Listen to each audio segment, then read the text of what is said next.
সত্য পরিচয় দাও, তুমি কে? আমি ঢাকাই সিনেমার বর্তমান প্রজন্মের নায়িকা মন্দিরা চক্রবর্তী।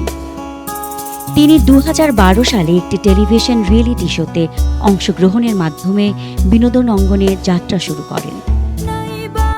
২০২৪ সালের মুক্তিপ্রাপ্ত চলচ্চিত্র কাজল রেখার মাধ্যমে তার বড় পর্দায় অভিষেক ঘটে। বড় পর্দায় পা রাখা মন্দিরার সঙ্গে আরিফিন শুভর জুটি বেঁধে প্রথমবার কাজ করার সুযোগ হয় নীলচক্র সিনেমায়। তার পছন্দের অভিনেতা আরিফিন শুভর সঙ্গে বিয়ে নিয়ে ভক্তদের জল্পনা কল্পনা চলছে বেশ কিছুদিন ধরে। বিয়ার চিন্তায় ঘুম আসে না, কন্যার তো বিয়া হয়ে গেছে। অবশেষে সবকিছুর অবসান ঘটালেন এই নায়িকা। তিনি স্পষ্ট জানিয়ে দিয়েছেন বাস্তবে এমন কিছু সম্ভব নয়।